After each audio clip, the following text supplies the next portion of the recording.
Okay, अस्सलाम वालेकुम। मेरी आवाज़ आ रही है students? Yes ma'am.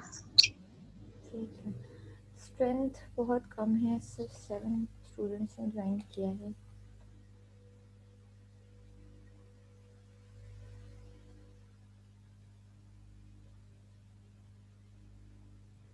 Okay, meanwhile मुझे 2 बातें करनी थी। सबसे पहले तो ये बताएं कि फ्राइडे का क्या मसला है आप लोगों का? फ्राइडे को कोई भी सेशन फ्री नहीं होता, सारे सेशन होते हैं?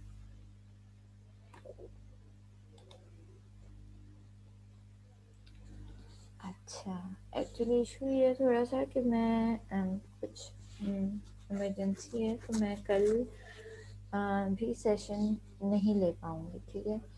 मैं चाहती थी कि मैं आप लोगों को फ्राइडे को सेशन ले लूँ, लेकिन आप लोग कह रहे हैं फ्राइडे को सेशन फ्री नहीं है, सैटरडे संडे मुझे यूनिवर्सिटी जाना है।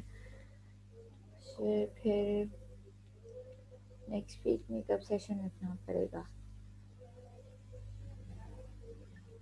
मैम आप रिकॉर्डेड मैं रिकॉर्डेड ले सकती हूँ, लेकिन मैं 2 लेक्चर्स रिकॉर्डेड नहीं लेना चाहती। एक तो मैं रिकॉर्डेड ले लूँगी, लेकिन मैं एक जो है वो ऑनलाइन लेना चाह रही थी, लाइव।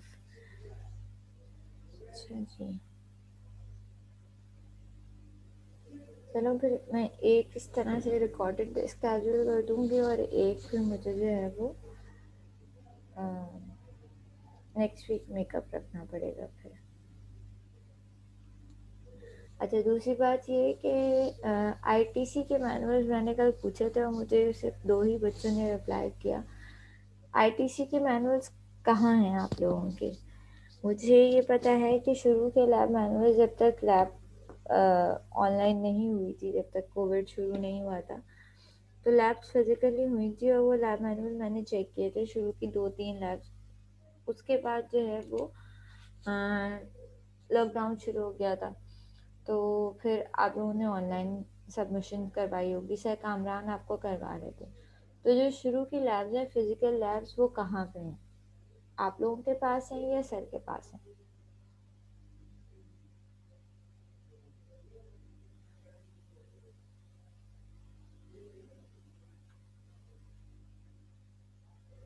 शारिक, राना, अजहर, बेटा where are ITC labs?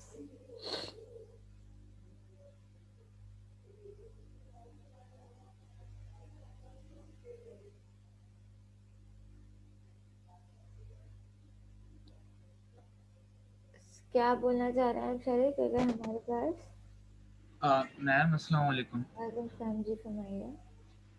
Ma'am याद तो नहीं है, मगर शायद हमारे पास ही थी। हाँ, आप लोगों को चेक करके रिटर्न की गई थी, फिर उसके बाद लॉकडाउन शुरू हो गया था, तो रिमेनिंग लैब्स आप लोगों ने, अच्छा ये याद है कि रिमेनिंग लैब्स सर को ऑनलाइन सबमिट करवाएंगे, सर कामरान को? मैम ऑनलाइन सेशन हुए तो थे, तो हमने लैब सबमिट तो करवाई होगी सर को। सर कामरान ने लैब ऑनलाइन कंडक्ट करवाई थी? जी मैम, करवाई थी, पूरी प्रॉपर क्लासेस हुई थी, सर ने वाइवा भी लिया था। सही है, ठीक है। अपने पास चेक करना आप सब लोग, ठीक है, कि आप लोगों के पास आईटीसी के मैनुअल होने चाहिए, ठीक है? वो सबमिट करवाना है पीसी के लिए, वरना आप लोगों के लिए इशू हो जाएगा। सही है, तो आप लोग आते हो ना सैटरडे संडे को? मैं डीएलएड की लैब लेने आते हो संडे को, तो प्रोबेबली आप लोगों को फिर वो सबमिट करवाना पड़ेगा, ठीक है? तो चेक करो सारे बच्चे अपने पास कि मैनुअल्स कहाँ हैं, तुम लोगों के पास हैं, क्योंकि मैं अपने पास चेक कर चुकी हूँ, मेरे पास नहीं है, ठीक है? और सर फरहान भी कह रहे हैं कि उनके पास नहीं है, सर कामरान के पास भी नहीं है, तो प्रोबेबली फिर आप लोगों ही के पास है, ठीक है? मुझे मैम सर ने कुछ बच्चों के हमसे लास्ट डे बिल्कुल ही चेक करने के लिए मंगवाए थे। हम लोगों ने मैट लैब सबमिट कराई थी और उसके बाद से वापस नहीं मिले, और फिर लॉकडाउन लग गया और फिर छुट्टियां हो गई इस तरह से, तो फिर हमें वापस नहीं मिले। मतलब कुछ बच्चों के सर के पास ही हैं, सिर्फ कुछ ही बच्चों ने दिए थे मैम लास्ट डे। सर के पास नहीं थे, वो डीएनसीएल लैब है ना, उसमें हमने सबमिट यस करवाए मैम। थे, उधर दिए थे, सर को सर नहीं दिए थे हमने। फरहान को, सर फरहान को जी जो जी, लैब उन्हें अटेंडेंट दिए होते थे। थे वहाँ पे। और इस सबके यहाँ ऑलमोस्ट ईपी के भी हैं, हमारे आधे टीचर्स के पास हैं, आधे हमारे पास हैं, और एलसीए के भी हमारे पास ऐसे ही हैं। ठीक है, सही है। तो फिर एक काम करो कि एक दफ़ा फिर अपने पास सब चेक कर लो कि किसके पास हैं, ठीक है? जिसके पास हैं वो संडे को फिर जब आप लोग आओगे डीएलएड की लैब करने, वो अपने साथ लेके आएगा, ठीक है? मैं सर फरहान से भी दोबारा बोल देती हूँ और कि वो भी अपने पास चेक कर लेंगे। अगर कुछ बच्चों के पास उनके पास हैं तो उनके पास से मिल जाएंगे, रिमेनिंग फिर जिसके पास अपने हैं वो अपने पास चेक करे, ठीक है? मैम और ये जो आपने नोटिस भेजा ये जो मिड टर्म के हवाले से, ये क्या है? बेटा ये नोटिस इस तरीके से है कि जब अब आप इस वीक मिड टर्म एग्ज़ाम दोगे, आई मीन इस सेमेस्टर में मिड टर्म एग्ज़ाम दोगे, तो मिड टर्म एग्ज़ाम जो है वो आपका जूम पे आप एग्ज़ाम दे रहे होगे। ड्यूरिंग द एग्ज़ाम आप जूम पे वीडियो कॉल के थ्रू ऑनलाइन भी होगे, ठीक है? और मैं जो हूँ वो मॉनिटर करूँगी कंटिन्यूसली। आप लोग वीडियो ऑन रखोगे अपना पेपर करते वक्त, सिंपल ये है बस। सो मैम नेट तो इतना फ्लक्चुएट करता है, वो अब वीडियो बेटा हम इसीलिए आपको पेपर इतने करेंगे या बार बार लॉग आउट लॉग इन करेंगे? इसलिए ही आपको इतने, एक तो मिड टर्म के लिए आपको एक्स्ट्रा टाइम अच्छा खासा मिलता है, ठीक है? और इसीलिए आपको इतने पहले से बताया है कि आप अपने इंटरनेट के इश्यूज पहले से ही रिजॉल्व कर लो, ताकि एंड टाइम पे आपको कोई मसला ना हो। और ये भाई मैम आपके लास्ट सेमेस्टर रिजल्ट हुआ ये था कि 4 घंटे का 4 घंटे पेपर जो बना था वो 4 से घंटे का भी पेपर नहीं था और 4 घंटे की टाइमिंग थी, तो paper according to the time बहुत लेंदी दिया था सबने। तो ये 1 घंटे का फायदा तो था नहीं हमारा जो एक्स्ट्रा टाइम मिला था, क्योंकि उसमें भी हमारा पेपर कंप्लीट नहीं हो रहा था, बहुत लेंदी पेपर दिए थे सबने। अब देखो ये तो कोर्स टू कोर्स वेरी करता है, ठीक है? अब मैं बाकी कोर्सेज के हवाले से तो ऐसा कुछ नहीं बता सकती, लेकिन हाँ मैं कोशिश करूँगी कि आपका इतना लेंथी पेपर ना हो, ठीक है? आपके जो भी आपके पास गिवन टाइम हो उसमें हो जाए, ठीक है?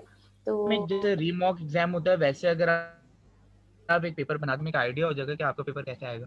मॉक एग्जाम तो नहीं, मैं क्विज़ेस से अंदाज़ा करो कि पेपर कैसा आएगा, ठीक है? जिस तो तरह थ्योरी से भी हो सकता है? रीजंस हो सकता है, ठीक। ठीक है? रीजंस हो सकते हैं और न्यूमेरिकल बेस हो सकता है। जिस तरह से मैं आपके पास क्विज़ेस लेती हूँ, ठीक है? तो उस तरीके से हो सकता है, ठीक है? अच्छा जी, अच्छा खासे बच्चों ने ज्वाइन कर लिया है तो हम स्टार्ट कर लेते हैं। आई थिंक ये जो मैंने मैसेज कर किया था वो उस बात सबको क्लियर हो गई है कि आपने अपने मिड टर्म में, जिन लोगों ने लेट ज्वाइन किया है वो भी सुन लो कि आपको अपने मिड टर्म में जो है वो वीडियो ऑन रखनी है, ठीक है?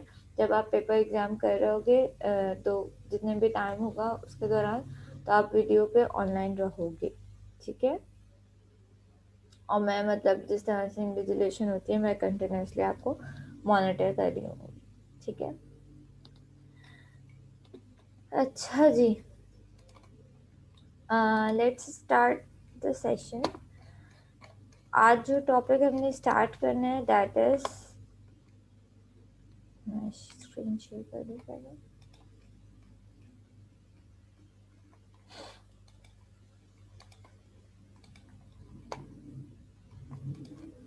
ओके, आज जो हमने टॉपिक स्टार्ट करना है दैट इज मॉसफेट, ठीक है? दिस इज चैप्टर नंबर 5, सही है? आप पेज नंबर 230, सही है? अच्छा, बुक में जो है वो आपके पास मॉसफेट्स पहले डिस्कस हुए हैं और बीजेटीज बाद में डिस्कस हुए हैं, ठीक है?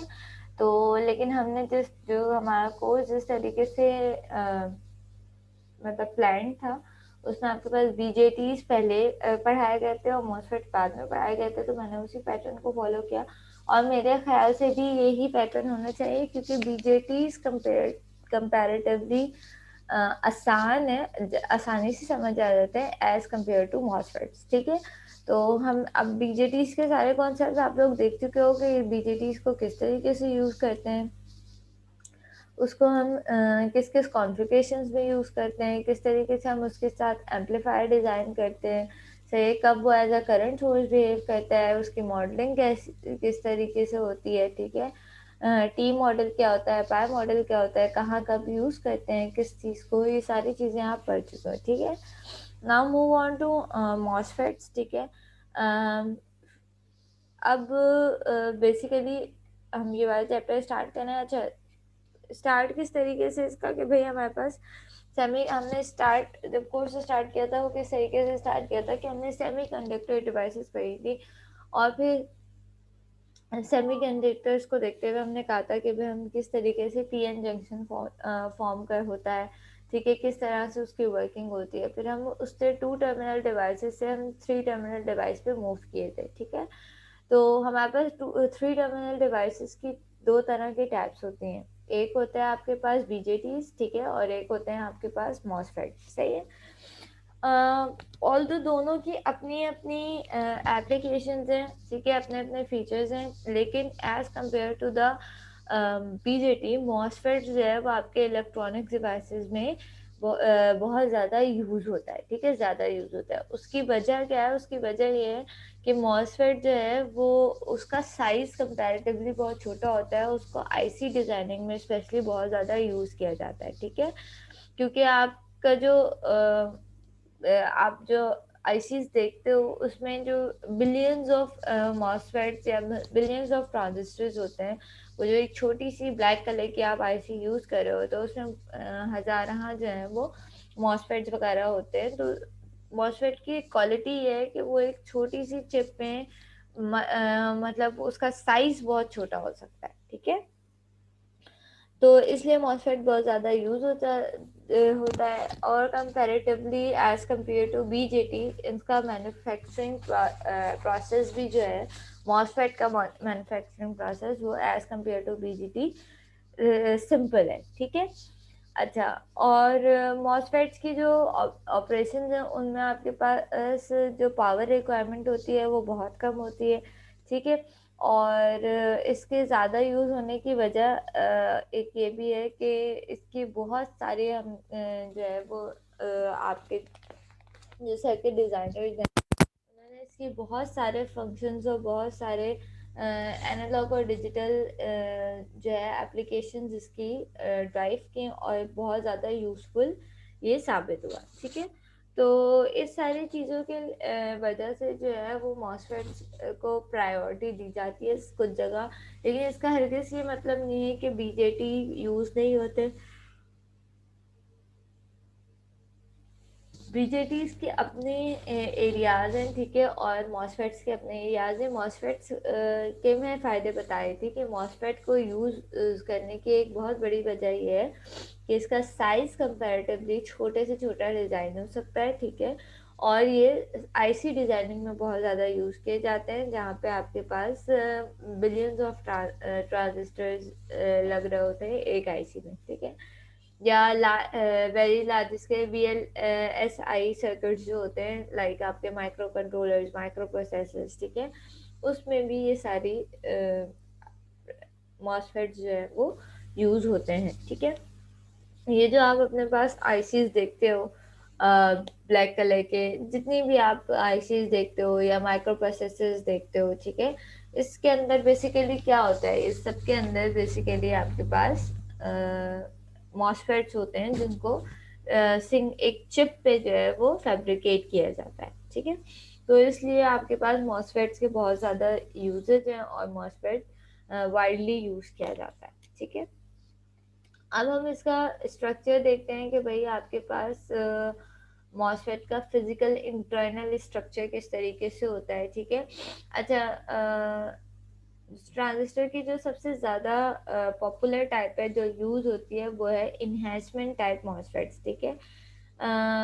हम जो है वो इस पूरे चैप्टर में जिस मॉसफेट पे फोकस कर रहे होंगे, जिसका जिक्र कर रहे होंगे, वो वो होगा इन्हेंसमेंट टाइप मॉसफेट, ठीक है। अच्छा, अब इसके देखते हैं कि भाई इसका इंटरनल स्ट्रक्चर किस तरीके से होता है, ठीक है।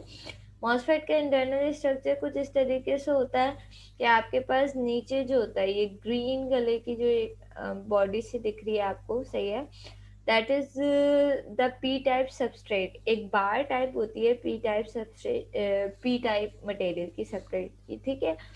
उसके ऊपर जो है वो दो कॉर्नर्स पे एन टाइप मटेरियल जो है वो लगाया जाता है, ठीक है, जो कि आपके पास एक टर्मिनल उसका बिहेव कर रहा होता है, एक एन टाइप मटेरियल बिहेव कर रहा होता है एज अ सोर्स, ठीक है, और दूसरा बिहेव कर रहा होता है एज अ ड्रेन, ठीक है। उसके बाद आपके पास एक मेटल ऑक्साइड की लेयर लगाई जाती है इन बिटवीन, ये जो वाइट सी लेयर दिख रही है आपको, ठीक है, ये सिलिकॉन डाइऑक्साइड की लेयर है, ठीक है। और इस सिलिकॉन डाइऑक्साइड की लेयर को लगाया जाता है in between your source region और ड्रेन रीजन, मतलब ये जो दो एंड चैनल्स लगाए हैं हमने, इसके बीच में ही आपके पास लगाई जाती है मेटल डाइऑक्साइड, सिलिकॉन डाइऑक्साइड की लेयर, ठीक है। और उसके ऊपर मेटालिक जो है वो मेटल की जो है वो कोटिंग की जाती है, ठीक है, जो कि आपके पास इंसुलेटेड मटेरियल होता है, सही है। और इसके यही कोटिंग, ये जो मेटल की कोटिंग है, ये आपके पास सोर्स रीजन पे भी की जाती है, ड्रेन रीजन पे भी की जाती है, और आपके पास ये नीचे देखो बॉडी पे भी की जाती है, ठीक है। तो इस तरीके से आपके पास चार टर्मिनल्स निकलते हैं, ठीक है, एक सोर्स, एक गेट, एक ड्रेन और एक बॉडी, ठीक है। अच्छा, ये जो बी वाला टर्मिनल होता है, ये इस टर्मिनल से इसकी इलेक्ट्रिकल प्रॉपर्टीज पे कोई फर्क नहीं पड़ रहा होता, इसलिए हम इसको नहीं यूज करते, ये नहीं यूज किया जाता, और इसकी आपके पास कोई पिन भी गिवन नहीं होती। इसलिए हमारे पास थ्री टर्मिनल डिवाइस ही होती है MOSFET, that is source, gate और ड्रेन, ठीक है। आपके पास एक पीएन जंक्शन कहाँ बन रहा होता है, बिटवीन सोर्स एंड गेट, और दूसरा पीएन जंक्शन आपके पास कहाँ बन रहा होगा, बिटवीन गेट एंड ड्रेन, ठीक है। तो इस तरीके से इसका ये देखो, ये साइड व्यू दिखाया हुआ है, इस तरीके से आपके पास ये जो है वो इसकी इंटरनल कंस्ट्रक्शन होती है, ठीक है। ये जो सिलिकॉन डाइऑक्साइड की लेयर जो है, ये देखो यहाँ पे भी शो की हुई है, इसकी थिकनेस जो है वो उसको रिप्रेजेंट किया हुआ है TOX, और इस TOX की वैल्यू बताई गई है कि ये ऑलमोस्ट कितनी होती है, ये बहुत छोटी होती है, दैट इज 1 नैनोमीटर से लेकर और 10 नैनोमीटर के दरमियान होती है, ठीक है। अच्छा, अब यही सारी बातें जो मैंने आपको इसकी कंस्ट्रक्शन में बताई, ठीक है। अच्छा, इसकी जो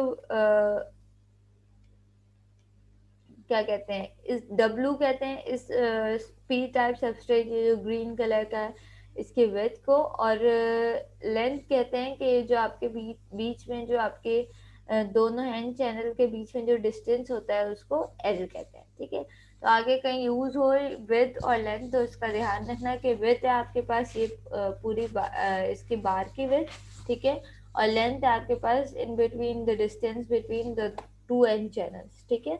कि मतलब ये जो बीच वाला गेट का मटेरियल है, इसकी जो लेंथ है वो बेसिकली L है, ठीक है, L से रिप्रेजेंट की हुई है, सही है। अच्छा, यही सारी बातें जो मैंने इस इमेज में देख के आपको समझाई, यही सारी बातें इधर लिखी हुई हैं, हम एक दफ़ा इसको पढ़ भी लेते हैं, ठीक है। अच्छा, इसी से बेसिकली हम जब इसकी कंस्ट्रक्शन देखेंगे, तभी हमें जो है वो पता चलेगा कि इसको basically n channel enhancement type MOSFETs क्यों कहा जाता है, ठीक है। तो द ट्रांजिस्टर इज, देखो यहाँ से मैं पढ़ना स्टार्ट करूँ, ये इसकी कंस्ट्रक्शन बताई गई, ठीक है। The transistor is fabricated on a P type substrate which is a single crystal silicon wafer that provides physical support for the device, ठीक है। कि आपका ट्रांजिस्टर की जो बेस है, चाहिए वो फैब्रिकेटेड होती है किस पे, पी टाइप सबस्ट्रेट पे, ये जो ग्रीन कलर का दिख रहा है, ठीक है।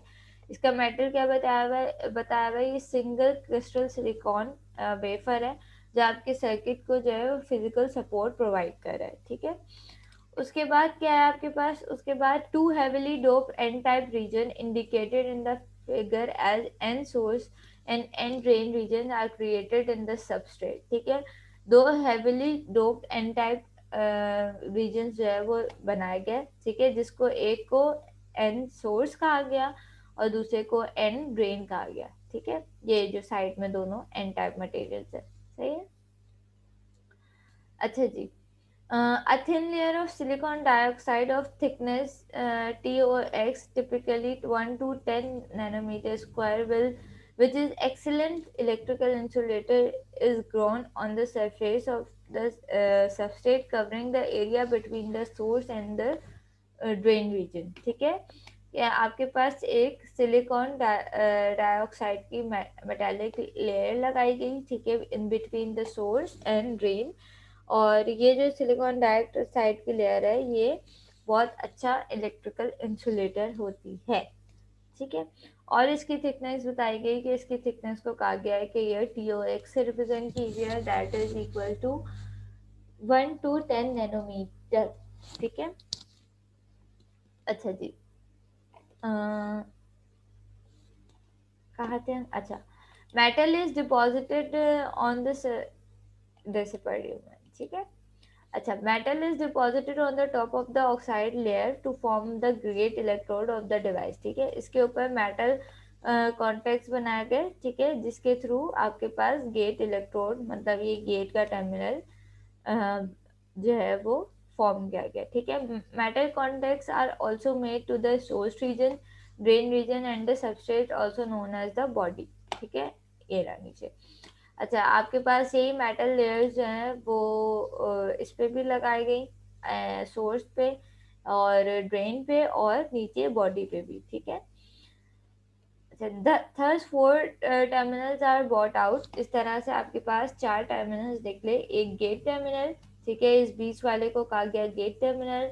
एक एन चैनल को कहा गया सोर्स और दूसरे को कहा गया ड्रेन. ठीक है, और जो आपके पास चौथा टर्मिनल निकला दैट इज बॉडी. ठीक है, at this point it should be clear that the name of the device metal oxide semiconductor if it is derived from the physical structure. कि अब इसके स्ट्रक्चर को आपको देख के अंदाजा हो जाना चाहिए कि इसको MOSFETs क्यों कहा जाता है. ठीक है, MOSFET stand for metal oxide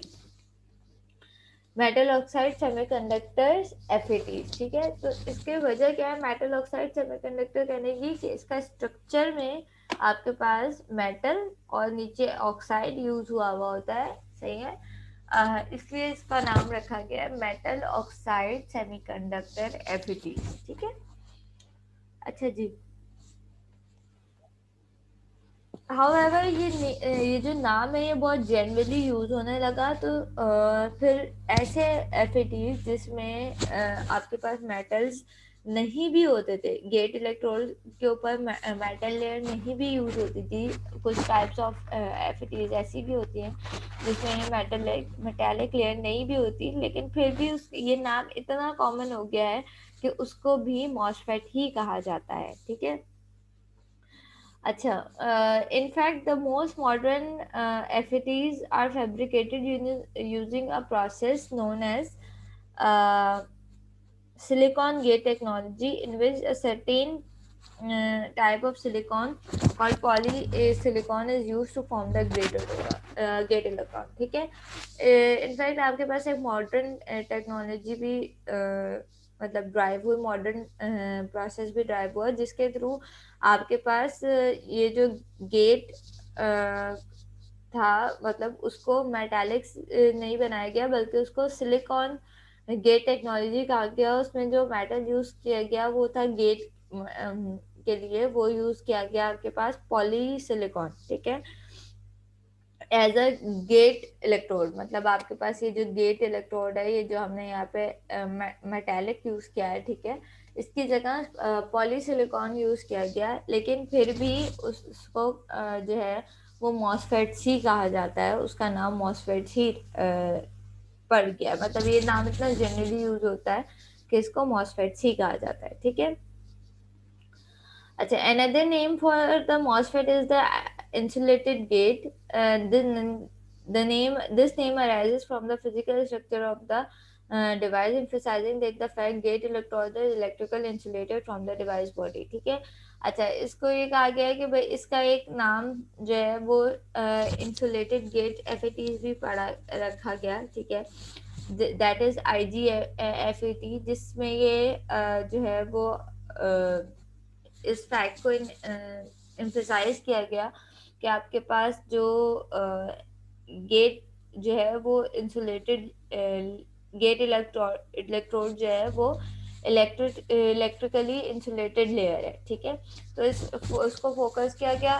इस पूरी बात का मकसद ये है कि मॉसफेट्स की बहुत सारी टाइप्स हैं, ठीक है, जिसको यूज़ किया गया। इसकी कंस्ट्रक्शन में अलग अलग तरीके से, अलग अलग मेथड से इसको बनाया गया।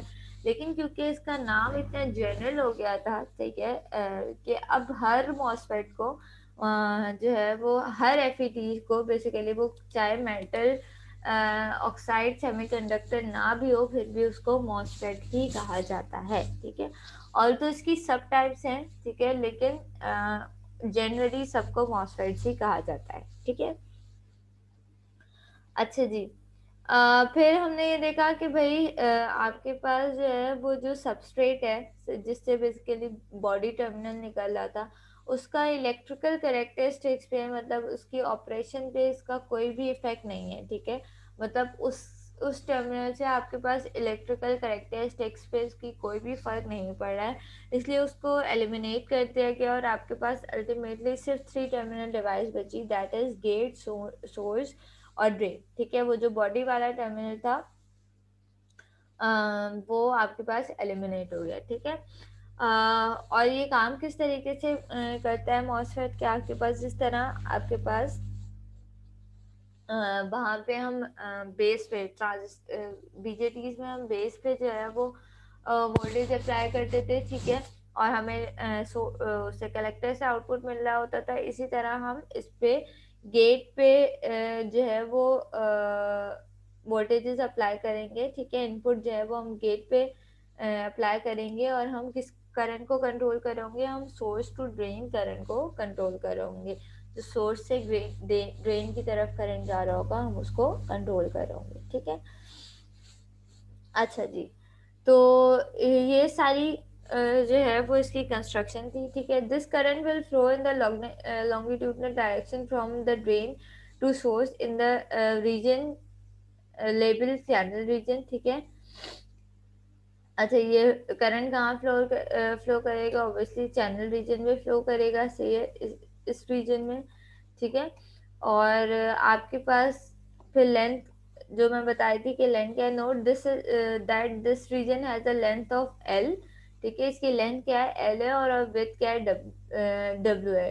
ये दोनों बहुत इंपॉर्टेंट पैरामीटर हैं, ठीक है। ये लेंथ और विड्थ पे बहुत सारी चीजें डिपेंडेंट होती हैं, ये आके आपको पता चलेंगी, ठीक है। Typically length is in the range of 0.03 micrometer to 1 micrometer. Length की रेंज क्या होती है आपके पास, मतलब क्या लेंथ होती है उस चैनल रीजन की, ये होती है 0.03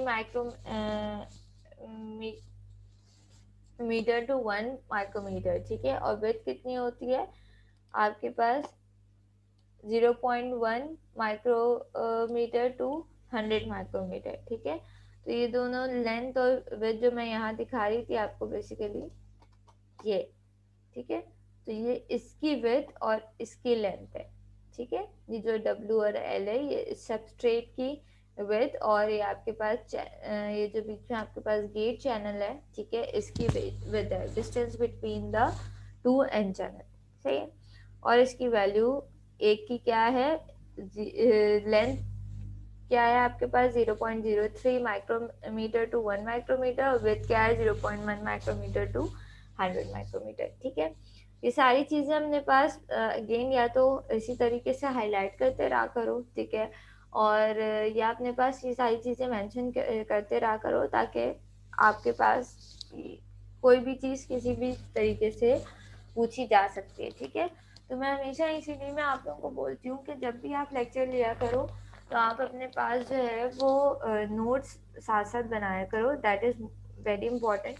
जब तक आप नोट्स नहीं बनाओगे साथ साथ, आपको चीज़ें कभी भी इस तरीके से याद नहीं रहेंगी, ठीक है।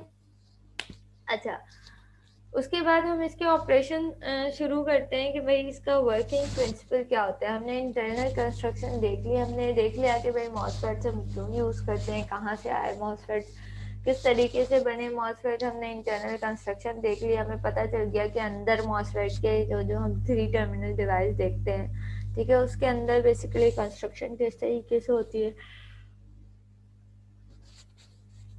और आपके पास किस तरीके से जो है वो बना हुआ होता है मॉसफेट, ठीक है। अब हम इसका वर्किंग प्रिंसिपल की तरफ जाएंगे कि भाई इसका वर्किंग क्राइटेरिया क्या है, काम किस तरीके से करता है मॉसफेट, ठीक है। तो सबसे पहले क्या, operation with zero get voltage, कि हम कह रहे हैं भाई हमने इनिशियली सबसे पहले गेट पे जो आपके पास गेट टर्मिनल था उस पे हमने 0 वोल्ट्स दिए, कुछ भी नहीं दिया, 0 वोल्टेज दिए, ठीक है। With the zero voltage applied to the gate, two back-to-back diodes exist in the series between the drain and source, ठीक है। आपके पास जो है वो बेसिकली अगर मैं यहाँ पे नोटिस करूँ तो यहाँ पे दो पीएन जंक्शन फॉर्म हो रहे हैं ना, ठीक है। एक फॉर्म हो रहा है किसके दरमियान, एन ड्रेन और पी टाइप सबस्ट्रेट के दरमियान, ठीक है। और एक फॉर्म हो रहा है आपके पास सोर्स और पी टाइप सबस्ट्रेट के दरमियान, ठीक है।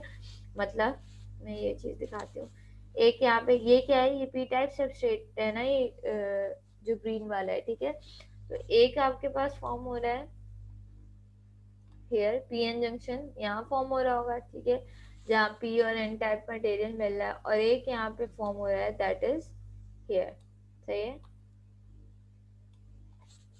तो अगर हम इसे नोटिस करें तो एक तरीके से ये क्या है, या हमारे पास दो सेमीकंडक्टर, दो डायोड जो हैं वो इन सीरीज कनेक्टेड है, ठीक है। एक पीएन जंक्शन आपके पास यहाँ पे और दूसरा पीएन जंक्शन आपके पास यहाँ पे है, ठीक है। एक है between source and P type substrate, ठीक है, या जिसको बॉडी भी कहते हैं, ठीक है। और दूसरा है आपके पास between drain to P type substrate, ठीक है। तो ये आपके पास दो पीएन जंक्शन फॉर्म हो रहे हैं, ठीक है। अच्छा जी, यही बात बताई हुई है, one diode is form by the PN junction between n drain region and P type material, ठीक, पी टाइप सबस्ट्रेट, कि एक कहाँ फॉर्म हो रहा है drain region and P type substrate के दरमियान, और दूसरा कहाँ फॉर्म हो रहा है सोर्स रीजन और पी टाइप सबस्ट्रेट के दरमियान, ठीक है। These back-to-back diodes prevent current conduction from drain to source when a voltage VDS is applied, ठीक है। In fact, the path between the drain and source has a very high resistance of the order of 10 की power 12 ohms, ठीक है। वो कह रहा है कि भाई आपके पास ये दोनों जो डायोड्स हैं, बैक टू बैक डायोड्स जो लगे हुए हैं, पीएन जंक्शन जो फॉर्म हो रहा है, ठीक है, ये क्या करेंगे, ये करंट को फ्लो करने में जो है वो रेजिस्ट करेंगे, मतलब प्रिवेंट करेंगे, करंट कंडक्शन को रोकेंगे फ्रॉम ड्रेन टू सोर्स, ठीक है, जब हमारे पास वीडीएस हम अप्लाई करेंगे उस सूरत में, ठीक है। और क्यों, इसकी एक और वजह क्या है कि इसकी जो ड्रेन टू सोर्स रेजिस्टेंस होती है, ठीक है, वो रेजिस्टेंस भी बहुत हाई होती है, कितनी हाई होती है, 10 की पावर 12 ओम्स तक, ठीक है। तो ये रेजिस्टेंस भी इसकी बहुत हाई है, तो इस वजह से फ्रॉम ड्रेन टू सोर्स आपके पास हाई रेजिस्टेंस होती है, इसलिए आपके पास करंट फ्लो नहीं करेगा, ठीक है, जब आप जो है वो गेट पे 0 वोल्ट्स अप्लाई करोगे, कुछ भी अप्लाई नहीं करोगे, ठीक है। ये उस केस में कंडीशन थी, ठीक है। अगेन अगेन ये याद रखना दोबारा से कि इसकी ड्रेन टू सोर्स कितनी रेजिस्टेंस है, 10 की पावर 12 माइक्रो और 10 की पावर 12 ओम्स, ठीक है। अच्छा जी, उसके बाद देखते हैं कि भाई आपके पास करंट फ्लो का क्या चक्कर है, ठीक है, करंट किस तरीके से फ्लो कर रहा होता है यहाँ पे, सही है। अच्छा जी, consider the next situation depicted in 5.2, सही। अब आपके पास ये एक इमेज दिखाई भी है, इसमें क्या दिया हुआ है, आपके पास गेट पे एक VGS प्रोवाइड किया हुआ है, हमने अब यहाँ पे गेट पे एक वोल्टेज सोर्स प्रोवाइड कर दी, सही है।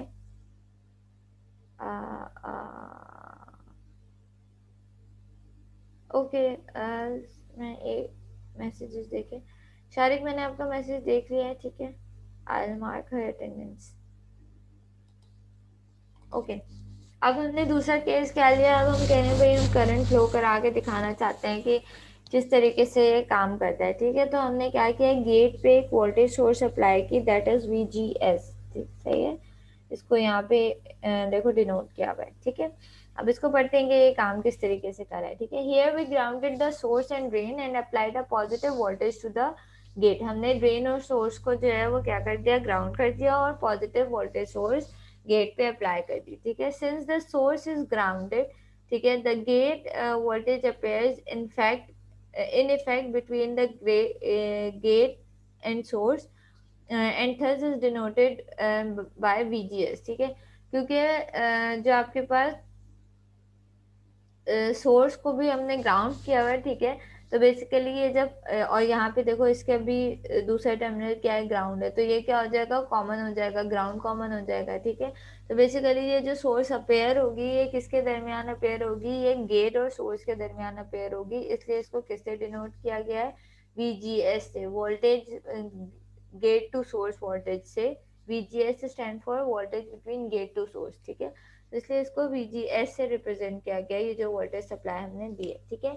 The positive voltage on the gate causes in the first instant the free hole which are positively charged to the repelled from the region of the substrate under the gate, the channel region, ठीक है। होगा क्या कि आपके पास जैसे ही हम इस पे सोर्स अप्लाई करेंगे, ठीक है, तो इसके अंदर जो पॉजिटिव वोल्टेजेस अप्लाई करेंगे, तो जो इसके अंदर आपके पास पॉजिटिव क्या होंगे, होल्स होंगे, ठीक है। वो फ्री होल्स जो होंगे वो क्या करेंगे, रिपेल करना स्टार्ट करेंगे, और वो कहाँ आना शुरू हो जाएंगे, वो नीचे की तरफ आना शुरू हो जाएंगे, ठीक है। ये जो ऑफ वाइट सा रीजन दिया हुआ है ना इधर, ठीक है। अच्छा जी, फिर क्या होगा आपके पास, the these holes are push downwards in the substrate, ठीक है, ये सबस्ट्रेट पे डाउनवर्ड डाल लेंगे, living behind a carrier depletion region, ठीक है। और यहाँ पे एक डिप्लेशन रीजन जो है वो फॉर्म हो जाएगा, ठीक है। अच्छा जी, the depletion region is populated by the bound negative charges associated with the acceptor atoms, ठीक है। These charges are uncovered because the neutralization hole have been pushed downward to the substrate। यहाँ पे क्या हो जाएगा, आपके पास फ्री होल जो है वो नीचे पुश हो जाएंगे, और आपके पास ये डिप्लेशन रीजन काउंट हो जाएगा, बन जाएगा, और यहाँ पे आपके पास इलेक्ट्रॉन्स, फ्री इलेक्ट्रॉन्स आ जाएंगे, जो कि आपके पास मतलब जब होल्स अपनी जगह छोड़ता है पीछे क्या करता है, वो नेगेटिव चार्ज छोड़ जाता है ना, ठीक है। तो आपके पास बहुत से इस तरीके से फ्री एटम्स हो जाएंगे जो अपने पास बॉन्ड बनाने की कोशिश करेंगे आपस में, ठीक है। अच्छा जी, as well the positive gate voltage attracts electrons from the end source and the drain region, ठीक है, into the channel region when the sufficient number of electron accumulate near the surface of the substrate under the gate, as end region is in effect created connecting the source and the drain is indicated in the figure say. Now if a voltage is applied in drain, the current flow through the this induced n channel created by the mobile electron. The induced n region is form a channel for the current flow to from drain to source and is aptly called so. Currently the MOSFET is n channel MOSFET. अच्छा ठीक है, देखो होगा क्या, मैं इस पूरी बात को समराइज करके समझा देती हूँ, ठीक है। होगा क्या कि आपके पास जब आप यहाँ वोल्टेज सप्लाई दोगे, ठीक है, तो ये क्या करेगा, ये होल्स को पुश करेगा डाउनवर्ड्स की, ठीक है। उसके बाद आपके पास क्या होगा, यहाँ पे जो है वो आपके पास एक रीजन सा फॉर्म हो जाएगा, ठीक है।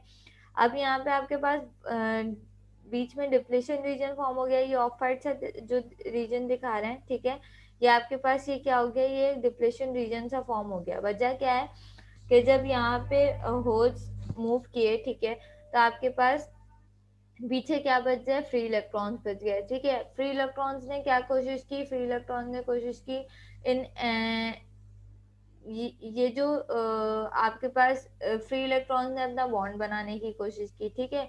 अच्छा, ये जो होल्स आपके पास मूव हुए थे, सही है, अब ये क्या होते हैं, पॉजिटिवली चार्ज होते हैं, ये क्या कोशिश करेंगे कि ये एन चैनल के साथ अपना कनेक्शन बनाए, ठीक है। तो ये इसकी तरफ फ्लो करेंगे, एन चैनल की तरफ, ठीक है। अल्टीमेटली आपके पास क्या हो जाएगा, ये पूरा एक पाथ बन जाएगा, ठीक है।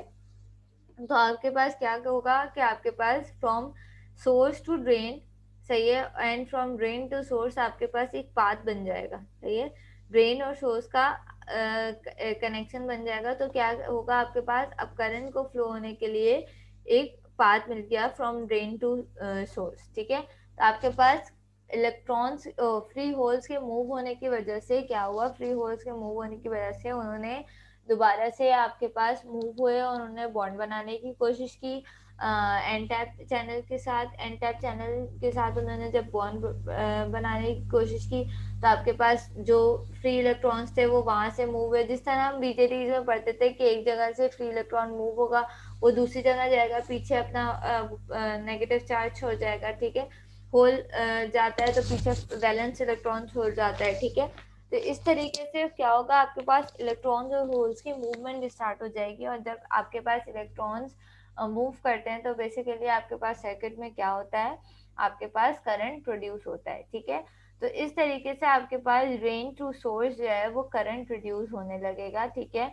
और आपके पास ये जो है जब आप गेट पे वोल्टेजेस अप्लाई करेंगे तो आपके पास आउटपुट पे करंट आने लगेगा, ठीक है।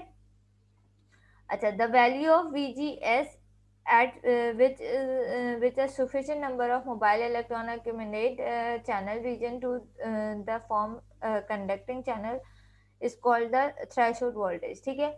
अच्छा, वो VGS की वो वैल्यू जो इतनी सफिशिएंट हो कि आपके पास इलेक्ट्रॉन्स जो है वो मूव करें, ठीक है, और कंडक्टिंग चैनल प्रोड्यूस करें, ठीक है, कंडक्टिंग पार्ट प्रोड्यूस करें। तो VGS की वो वैल्यू मतलब कोई ना कोई एक मिनिमम वैल्यू होगी ना जहाँ से आपके पास करंट फ्लो करना अप्लाई शुरू हो जाएगा और कंडक्टिंग रीजन बनना स्टार्ट हो जाएगा, ठीक है। तो उस VGS की वैल्यू को थ्रेशोल्ड वोल्टेजेस कहा जाता है और इसको रिप्रेजेंट किया जाता है VT से, ठीक है। तो VGS की बेसिकली मतलब गेट पे जब हम एक थ्रेशोल्ड वोल्टेजेस अप्लाई करते हैं, सही है। इस बात का दूसरा मकसद क्या है कि जब हम गेट पे एक थ्रेशोल्ड वोल्टेजेस अप्लाई करते हैं, उसके बाद आपके पास उस थ्रेशोल्ड के बाद आपके पास करंट जो होता है वो from drain to source current flow होना शुरू होता है, ठीक है। जिस तरीके से हम बीजेटीज में देखते थे कि हम कहते थे कि भाई ये ड्रॉप वोल्टेजेस आएगा, उसके बाद ही आपके पास आउटपुट पे कोई ना कोई वैल्यू आएगी। उससे पहले जब तक ट्रांजिस्टर को उसका 0.7 ड्रॉप नहीं मिलेगा, वो ट्रांजिस्टर आगे कुछ भी कंडक्ट नहीं करेगा।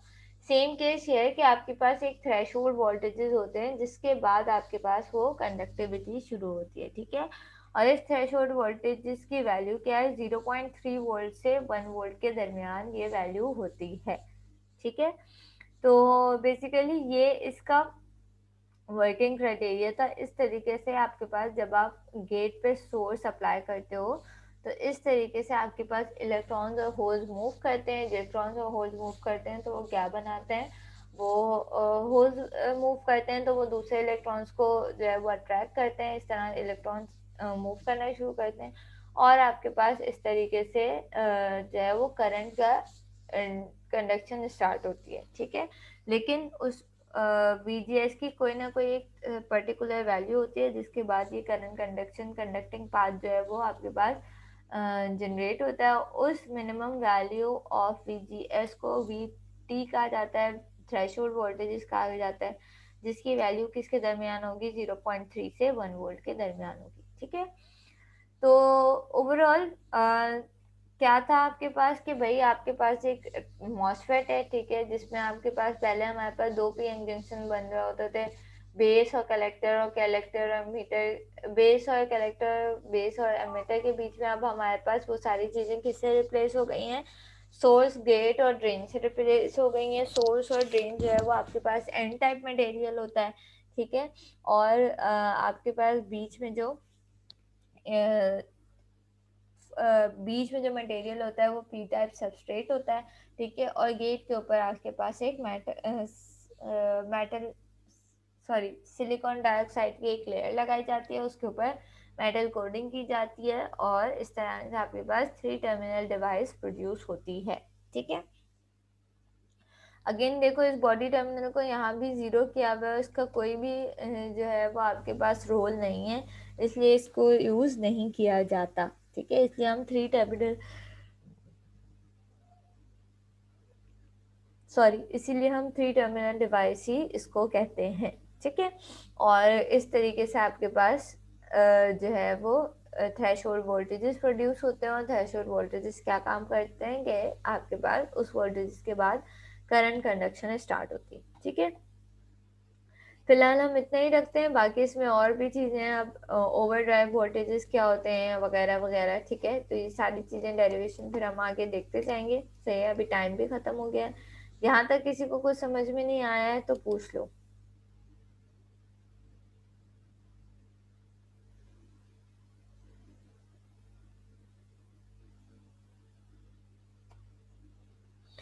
और मैं दोबारा सबको रिकमेंड करती हूँ, हमेशा करती हूँ कि काइंडली एक दफ़ा बुक से चीज़ें रीड किया करो। इसीलिए मैं बुक से पढ़ाती हूँ ताकि तुम लोगों को पता हो कि भाई हम कहाँ से क्या चीज़ पढ़ रहे हैं। ठीक है, और फिर उस हिसाब से उसको सॉल्व करना, तो कॉन्सेप्ट जो हैं वो सेम ही रहें सबके। तो इसको एक एक दफ़ा खुद से रीड करना, और फिर कुछ भी समझ में नहीं आए तो आप मुझसे ज़रूर नेक्स्ट क्लास में पूछ लेना कि मिस यहाँ यहाँ हमें कन्फ्यूजन है। ठीक है, अभी फ़िलहाल किसी को कोई इशू नहीं है, टाइम हो गया है क्योंकि आपकी क्लास का, इसलिए मैं पूछ रही हूँ।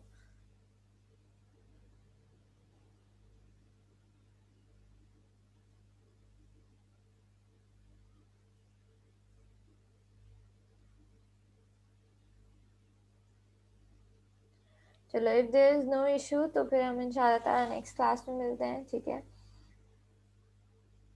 श्योर, बिल्कुल Shariq, you may ask anything. ठीक है, इंशाल्लाह नेक्स्ट क्लास में मिलते हैं। ठीक है, अटेंडेंस सब मार्क कर देना अपनी, और मैं एक रिकॉर्डेड सेशन अपलोड करूँगी इंशाल्लाह इसी वीक, और एक जो है फिर हम live session next week makeup रखेंगे। ठीक है, टिल देन अल्लाह हाफिज़।